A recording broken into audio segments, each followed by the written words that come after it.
everybody. Welcome Hi. back to the Knowledge Broker Podcast. This, once again, is our second mini episode of the mini episode series where we're talking about all things real estate to give all of our maybe amateur, knowledgeable real estate people out there a little bit more knowledge to get you through the day. Considering me, very amateur of the world of real estate. Josh, on the other hand, more expert level. So, if you have any questions along this series that you'd like to have answered, please send us them, and we will do our best to answer. Well, I won't answer them. Josh will. I'll get it. Okay, so last week's was all about the big topic of what real estate is, what is a real estate agent, and what even is a realtor, which I'm so happy that I asked. But this week is all about the real estate market. So you might hear people talking about real estate market. How's the market doing? What's the market like? And you might be thinking to yourself, what the hell are they talking about? So this week, like I said, all about real estate market. So Josh, why don't you break us down? What is the real estate market and what is it? What do we need to understand about it? Okay. The real estate market is, for many people when we discuss it, is about, is stuff moving? Is stuff selling? So when people say, how's the market? That would, my thought process goes to, is there a lot of sales activity? Like, is there a lot of sales going on in the town or the community that you live in? And then you would go, okay, are prices going up or are they going down? Mm-hmm. So we'd look at sales activity, look at what prices are doing. We'd also probably try to talk about, even in the real estate market, people would say, what's the current trends? And we would say a current trend in the marketplace is that there's a lot of baby boomers out there that are staying in their homes and they're not selling and going to bungalows, which everybody thought they would all do. So looking at trends as well. Another trend would be like, are there condos being built in the area? If there's new homes being built in an area, what is happening with the new homes? So real estate market, in essence, it all depends on the question and the person that asks it. So Interesting. If I had a client of mine say, Josh, what's the market like? I know they're usually referring to their own house. Ah, okay. So they're kind of like, Josh, what's the market like? And I'd be like, well, in your area, it's pretty hot. There's a lot of movement. There's a lot of housing. Prices are going up. I know they're talking about their house. If they say, if they're a business guy that's to developing or building houses, how's the market? I know he doesn't care about his own house. Mm-hmm. He's talking about his business. He's talking about commercial. Or building homes, residential. Okay, yeah. So I usually take the person that asks, and then I can figure out what they mean by market. If it's just a huge, wide array, then I usually say, like, in what aspect? Are you buying? Are you selling? Are you investing? You're asking about the interest rates, the banks, everything else. That's kind of like it has to go by the person by person basis. So you're telling me that if I said to you, Josh, what's the market like? Yeah. I could be asking you like 80 different questions. No, but if you asked me, I would know. First time home buyer, typically you'd be thinking about making a move into a home. So I would start talking about it's a great time and how much money you need to set aside to develop a plan so you could buy a home. So if you asked me what the market was like, I'd look at you and I'd go by what I think you're asking me for. And then if that doesn't answer the question, then you would obviously continue the conversation and I'd figure out exactly what you're looking for. Okay. So again, but though, when you ask someone how the market is, you could be asking them an array of questions. Sure. So I'll give you one more answer then. Okay. Say I called a friend of mine working in Vegas. Mm-hmm. How's the real estate market? Yeah. Me, real estate agent, asking real estate agent. He's going to say fast, slow. Yeah. Meaning it's going to, that's what the answer is to a real estate agent. It's kind of like, we're doing really well. Mm-hmm. Prices are up, homes are moving quickly. And you're like, or slow. Prices are down and nothing's selling. Yeah. So it's funny how, like, if I ask real estate agent, they go like, they would almost say, is it hard or easier? Meaning, like, in a really slow market where things are not moving, there's no demand. A lot of that stuff's outside of real estate agents' control. People don't realize that. Well, yes, that would make sense. But oddly enough, people don't think that way. Everyone understand this. Your real estate agent can't make your house sell, okay? Like, well, you can jam it down someone, but demand is something that's influenced by so many factors. Yes. Whether people even want to move into the town that you're selling real estate. You are not a magician, is what we're saying. Like, I don't think you can sell a house in Chernobyl if you tried. Maybe. Probably not. Maybe. Who knows? Now that the show's out, maybe you buy it now, and in a couple hundred years, you're grand. You're safe. You're sure, good. Maybe. You know? Sure. Interesting. Okay, so then if you're a beginner getting into the real estate world, what is like some great questions you should be asking a real estate agent? I typically would want to know like what if I'm getting into real estate. We can use yourself as an example.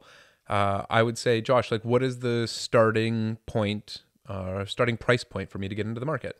And then I would start talking about whether there's houses out there, townhouses, condos. I'd start discussing the entrance point to get into real estate. Once I discuss the entrance point in regards to the area that you like or what you already live in, we'll realize very quickly if that's something you can afford. Yeah. And then I'd start to talk to you then about affordability. And you would start to disclose to me how much money you've set aside, what your plan is, what you can afford on a monthly basis. And then I'd start to develop areas in my mind, geographically, write them down with you and start discussing the areas that you could probably likely afford for what you're looking for. Yeah. And before you know it, the whole entire plan develops. Get you pre-approved through a mortgage broker, start looking at homes, start discussing the pros and the cons, etc. Yeah. So basically, like when you're entering into real estate, you really need to be specific with what you're looking for. Sure.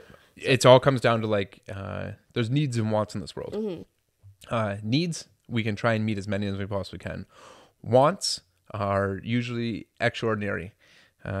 Needs would be like, okay, Josh, I need something that has one bedroom so I can sleep. Yes. A kitchen, a washroom. Priorities. Maybe that, you know what? Funny thing is, those three things are what's called a bachelor condo. Yeah, that's literally all you need. But some people do. And then all of a sudden it's like, well, now, Josh, I have a home office and my girlfriend's going to move in with me. So I'd like to have 2 rooms. Perfect. 2 rooms, kitchen, bigger area to eat. We like to entertain. We want a TV space that we can sit on, have a couch. Perfect. Now we're in a 2-bedroom condo or maybe a small townhouse. Yeah. A small bungalow. And then we just continue to add to the lifestyle questions as to what you need. So we hit the needs. The wants would be like, Josh, I really want to live on that street. Well, maybe we can't get you on that street if we get something around it. Yeah. Josh, I really want to back onto trees. Well, maybe we can't get you onto a forest, but we can get you something that has a lot of trees in the backyard. Yeah. Sure. So it's kind of like, the wants are always wants. We always have wants. Needs, we make sure we hit. The wants are kind of like the icing on the cake. So start with your needs and start simple. Always. Okay. Yeah. So then going back to the market, what are some factors that this market may teeter on? One of the biggest ones is interest rates. Mortgages, for the most part, I don't even know what the stat is, but let's just say 4 to 5 homes in Canada probably have a mortgage on them. So that means that mortgage and interest rates really determine affordability. So when it comes to buying a house, it really comes down to, can you afford to keep that house? There's a lot of people in this world that go out and they'll buy a car, but they can only afford like 4 or 5 monthly payments on it. And then they try to give it back, but the banks and the car companies don't want them back. You can't do that in real estate. When you buy it, you better make sure you can afford it, because if it doesn't, and all of a sudden if you can afford it and you have to sell it under power of sale, before you know it, your financing and your credit rating's shot to the point that you'll never be able to buy a house again. So this isn't one of those things you ever want to toy with. Yeah. Finding out the affordability is key. So making sure that you're stable, you have good credit rating from the get-go, you have longevity in your job, you have savings, making sure that you anticipate if there's any major life changes that you can still maintain the house and the price of the house. Yes, that's so so affordability important. is number one. After affordability, it starts getting down to size. Big bedrooms, small bedrooms, entertaining kitchen, etc. Starts getting into what you need, but number one is money, no question. Yeah. So then, if say someone was like asking for like a market report, kind of like of the homes in an area, what are the things that particular market teeters on? Okay. So let's just use, like, for instance, my market. We're in Central Newmarket in the older area, and people would say, okay, Josh, like what impacts our market? Okay. So here, there's a lot of large, old lots, and something that does impact us is homes being built. So lot values go up when homes are being built in the neighborhood, because it usually increases the price of all the houses. So if they say they buy a lot for say $1 million and they put up a house for $1 million, all of a sudden now the house price is $2 million. Yeah. So now you have the $1 million house prices are starting to float up because you're at this higher level for the finished product. So you start to see that. You also start to see demand. A lot of people want to live in neighborhoods that are mature, huge trees, lots of space in their backyards, privacy, that kind of stuff definitely impacts the value. We also start to see, even in towns where we have population density, where there's absolutely no more new homes being built. So for instance, in Newmarket, we're practically finished. Yeah, we're quite full. We can't build out anymore, we build up. So when you start building up, meaning condos, that makes detached houses even more rare, and scarcity means prices go up. So you'll start to notice, like in Toronto, a detached house in Toronto now is $2.5 to $3 million. Yeah. 12, 14 years ago, it was about $1.4 million. Like it's doubled in price for the downtown core, and a lot of it has to do with population density and demand. So we do see in sought-after neighborhoods or sought-after towns where demand is high, the price is up. So like the biggest thing I'm taking away from this is the fact that just asking what the market is a very vague question, because there's so many different markets. There's so many different marketplaces in Canada, basically, even more specific in Ontario, in York region. So, or in your neighborhood, on your street. Yeah. Oh, absolutely. Yeah. So I have a feeling that for beginners and anyone who doesn't really understand how the marketplace works, before you head to the internet, because I feel like you could get lost in a rabbit hole for hours and hours and hours trying to identify clearly what a marketplace is or what it is, that the first person you should go to is a real estate agent. Yeah. Ask them about how to get into the marketplace, what is the marketplace, different marketplaces that will affect you, because inevitably they're the person that you're going to go to, hopefully at the end of the day, to help I would say, like, if for people that are just getting into the industry, working with someone, real estate agent, even like ourselves, we work with a lot of first-time home buyers, and the neat thing is go for coffee. Go and have a coffee for an hour, hour and a half, and just listen. Yeah. And like the real estate agent, as you ask the questions, they'll give you answers pertaining to you. So it's kind of like if you start out saying, Josh, what's the real estate market? I know that it's a relatively vague question. So then all of a sudden I'll be like, are you thinking about buying? Are you thinking about selling? Maybe some people that never worked with a real estate agent never bought, but maybe they've inherited a parent's home or a grandparent's house. Yeah. So, I mean, the real estate market's very much pertaining to why they're asking. Yeah. So find out the motivation and what they're really asking. And then just listen, talk. Yeah. Before you know it, you'll learn a lot more having a conversation with someone for an hour and a half than trying to go on Google, look up real estate market, and all it's going to tell you is prices or demand or interest rates. And then before you know it, it's going to get into different opinions from this bank or this organization, and then you can get lost really quickly. And none of that pertains to you either. Not necessarily, because it's not even the right question that's being asked. Yeah, because it's not. You could be looking at Toronto, yet you live in Newmarket. Sure. Different markets completely. Exactly. So it's kind of like make a real estate or make a realtor or real estate connection, even if you're not looking right that second to buy or Why sell. not? It's kind of like one of these things where when you have someone that you trust and you work with them from the very beginning, even myself, when I went to my first bank, the bank that I developed, the manager that was there, I developed a relationship with her when I was probably like 15.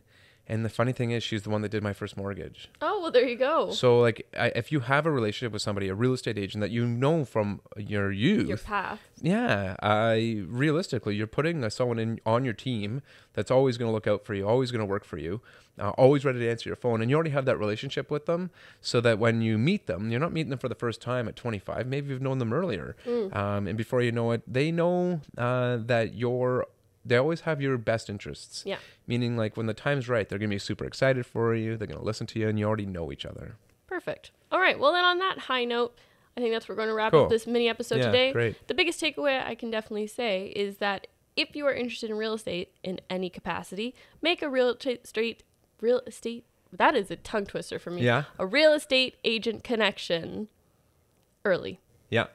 So on that note, thank you everybody for joining us once again. If you have any questions, like I said, throughout these mini episodes, please let us know and we will put them in an episode, or we'll make a specialty vlog for you. Yeah, and if anybody has any questions in regards to real estate directly for themselves, reach out to us. We're here to help you out. Make and a we'll real be the estate ones that connection. go for coffee. Yeah, there you go. Cool. All right, guys. So like always, you can reach out to us on our website, www.knowledgebroker.ca, or on social media at knowledgebrokerbrkr. Until next time, see ya. See ya. Thank you very much for stopping by our channel.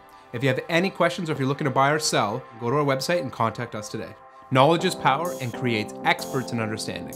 If you want power, hit thumbs up on this video and subscribe to our channel so you can get weekly videos from me, your knowledge broker.